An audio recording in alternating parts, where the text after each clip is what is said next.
Good day po. So dito tuturo ko naman po paano naman po magpa-register ng customer information gamit lamang at Messenger. At after po niya mag-submit, mapupunta po siya rito sa ating spreadsheet. So talagang ganun pa rin po, napakaginhawa pa rin. Okay, so ito po yung ating Messenger. So chinat ko lang po. Register. So good day po, para makuha namin ang inyong details, pasagot lang po ng mga question below. Yan. So, yan yung ating journal. So, first, pwede rin naman tayo mag-check kung maraming pila. So, check ko muna po ang pila. So, dapat wala pong pila. Okay, so ano po sabi? Wala pong pila, pwede na po kayo magpalista. Yan. So, mapansin nyo po, wala nga pong pila. Okay, so mag-register na po tayo. Yan. So, ano po yung ating gender? So, male. Okay. So, pangalan nyo po. Example tayo si Araw. Okay. Flores. Okay. Yung date, birthday po natin. Yan. So, example. Tayo ay it is. Ayan, sample November 11. Okay, cellphone number nyo po. So, mapansin nyo, napakadali talaga ng pagpipill up. Sa sarili nilang phone po nila ito ginagawa. Okay, pasend po ng malinaw ng ating picture. Yan. And so, yan yung ating picture.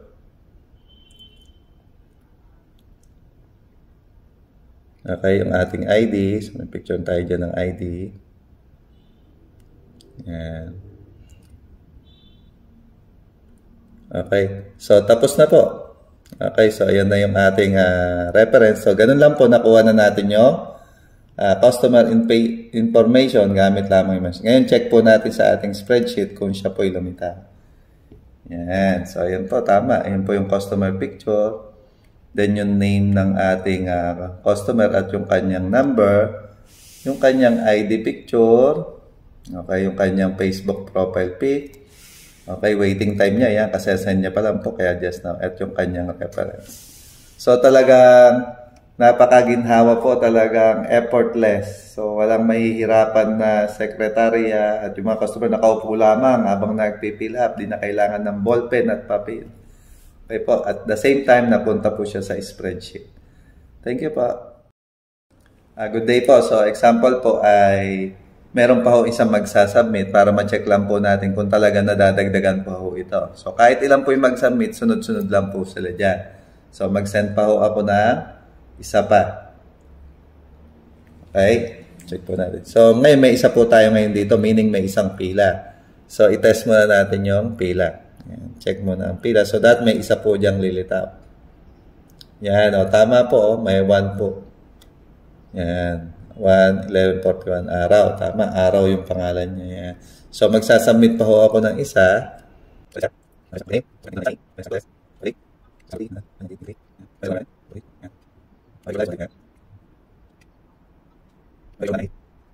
Okay, so, salamat po. So, nasubmit na daw po. Okay, so pa-wait na lang daw po yung ating tawag. So, ayun po. So, ganun. Ngayon, check po natin kung naging dalawa. Tama po na. So, talagang napaka-real time po talaga. So, yan. Nakita po natin. So, dalawang tao po at magkaibang pangalan. So, ganun lamang po. Thank you po. Good day po. Next naman po natin, paano kung i-close na natin yung registration? So, madali lang po. Okay?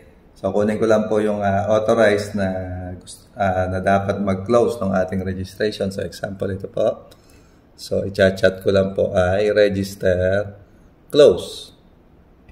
Ngayon, hihingan niya tayo ng reason. Bakit? So, example, holiday today. Will open tomorrow at 8 a.m. Thank you. So, ayan yung ating note. So, yan yung mababasa lahat nung magre-register pa. So, yan na yung ating note. Ngayon, kunin ko po yung ating phone. So, ng customer na magpapa-register.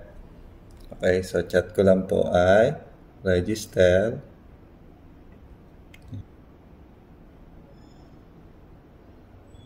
Ayun o. So, sabi niya, close pa po.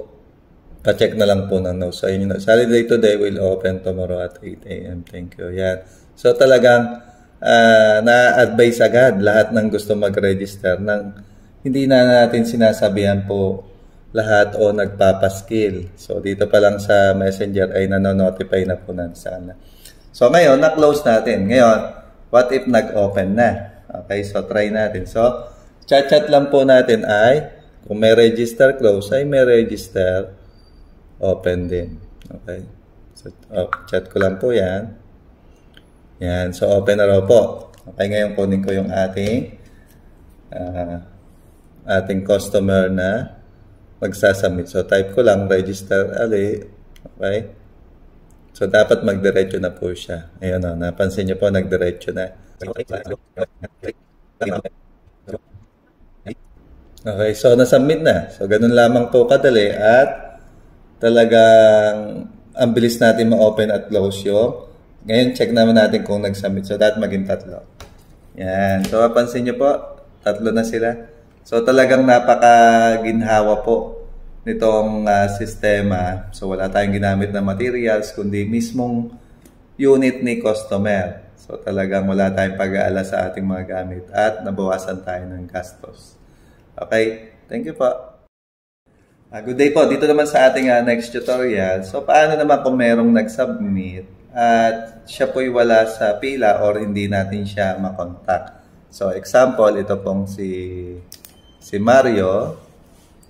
Okay, so since wala po siya sa pila, so siya itatry po natin siyang i-delete. Okay, so click lang po natin yung reference at mapapansin natin dun sa taas, meron po dong red button. So, select reference to delete, submit. Yan. Check po natin kung mawawala yung isa.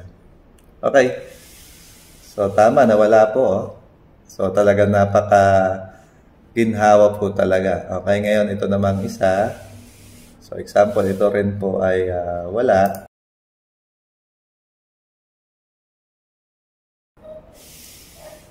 Okay, reference din yung ating red button. So, deleted na po. So, talagang napaka-convenient po. Ganun lamang po yung pag-delete. Thank you po. Okay, good day po. Dito naman sa ating next tutorial. So, paano naman natin i-verify itong mga nag-submit? So, example, ito pong nasa unahan, sila po yung mga unang nag-submit. So, ibig sabihin sila po dapat yung una nating i-process. Okay, at the same time, makikita rin po natin yung waiting time nila. Yun po, 12 minutes, yung isa po 8.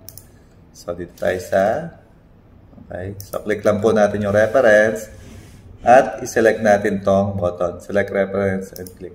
Yan. So, dadalhin niya ngayon tayo sa verification. Ayan po yung picture ng kanyang FB. Okay, yung kanyang ID at yung kanyang picture. Okay, tas ito po yung ating verification. Okay, kung tama na po lahat ng details, wala ng correction. Okay, click lang po natin itong review and update. So, pag click mo natin yan, makiklear. Meaning, na-verify na po natin yung nag-submit na customer. At the same time, check po uli natin yung new entry kung nabawasan po ng isa. Ayan, tama po. So, kayo na po 2 yan, di ba? So, ngayon, isa na lang po. So, ganun lang po yung pag-verify. So, talagang napaka-ginhawa po. So, try pa natin tong isa. So, click ko lang po uli yung reference. So, again, kung nandyan siya, ayun ngayon. Dadalhin niya ulit tayo sa verification form. So, kung tama po lahat yan at yung kanyang details, okay, click lang po natin review and update details. So, clear na po. So, meaning, nasa record na po natin siya. Ngayon, check natin yung new entry. So, wala na pong pending dahil na-verify na po natin lahat. So, ganun lamang po kadali. Talagang napaka-ginhawa, pa-click-click. So, maganda po talaga na merong sistema. At sobrang marami po tayong magagawa. Thank you po. Good day po. Dito naman sa ating next tutorial. So, paano naman natin i-search itong ating mga na-verify na customer? So, madali lang po. So, mapapansin nyo po, meron ditong search. Yan. So, meron tayo kanina nag-submit na ang name ay Sunny. So, type ko lang po ay Sunny. So, ngayon, enter ko lang po. Yan. Okay, kung mapansin nyo po, ayan, lumitaw agad yung record na Sunny at yan yung kanya details. So, ganun lamang po yung pagsisearch. Okay, so kanina meron din tayong araw. So, type ko naman araw. Yan, pansin nyo po. At the same time, dito sa ating drop-down, ay nakita nyo po may drop-down na lumilitaw. So, paano kung libo na po yung ating records? So, habang tinatype natin, nakikita rin natin agad yung mga details. Okay? So, click lang po natin. So, balik ulit po doon kay Sunny. So, paano naman kung mga Flores ang apelido? So, dapat dalaway lumitaw. Okay, no? So, talagang napaka-convenient po talaga ng pagka meron kayong maayos na sistema. At the same time, yung pag-search po, talagang seconds lang po. Hindi po tayo mahihilo. Okay? So, ganun lang po. Thank you. Good day po. Next naman po natin. So, paano naman kung mag-e-edit tayo ng record na na-verify na natin? So, example, nagbago yung kanilang cellphone number. Okay? So, madali lang po. So, dito ulit sa ating search tab, search natin yung kanilang record. So, example, ito pong si Araw ay nagbago siya ng kanyang cellphone number. Okay? So, check natin yung kanyang number. So, ang number niya ay 1, 2, 3, 4 po dulo. So, ang number niya pala sa uli ay 1, 2, 4, 4. So, example, yan po yung kanyang number. Okay? So, madali lang po. Select ko lang po uli yung reference. Okay? At click ko lang po ito. Select reference to update. Yan. So, dadalhin niya ngayon tayo ulit sa tab. So, ganyan yung kanyang mga details. So, gagawin ko lang po itong number ng 44. Okay?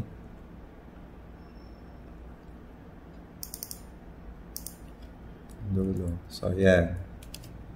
Yan. Okay, ngayon, kung tama na po, so, click ko lang po ito, review and update.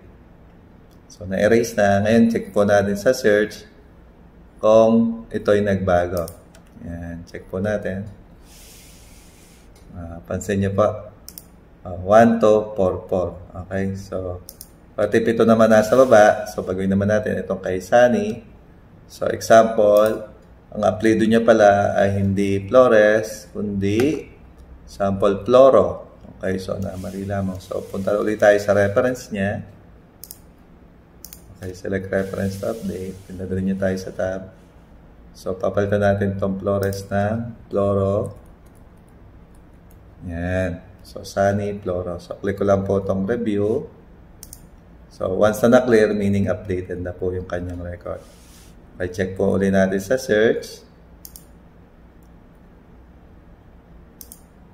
Yan. So, nagbago ba? Tingnan natin. So, dahil, naging isa na lang po. Dahil, bakit? Kasi Flores po yung ating naka-search. So, type ko po ay Floro. Yan. Pansin nyo, lumilitaw din dito. Ayan po. So, Sunny, Floro. So, talagang napaka-ginhawa po. So, pati yung pag-edit ay talagang effortless. Thank you po. Okay, good day po. What if meron naman tayong record na gusto na nating i-delete? Okay, so example search po tayo dito sa atin na red box. So ang name niya example ay si Sunny. Okay, so yan po yung ating si Sunny Floro. So ngayon siya ay ating i-delete. So madali lang po. So click ko lang po itong reference. Yan, tapos mapapansin nyo meron po sa taas na delete selected reference. Okay, click ko lang po. So, that mawala na po siya sa search. Yan.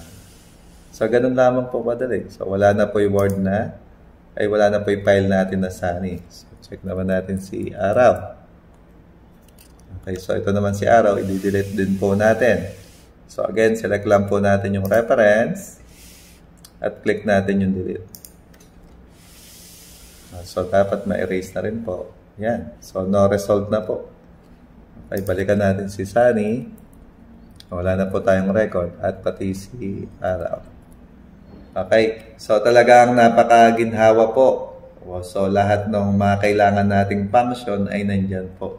Talaga napakaginhawa sa encoder, doon sa customer. Talagang digital po talaga. Wala po tayong kailangang mga ballpen at papel.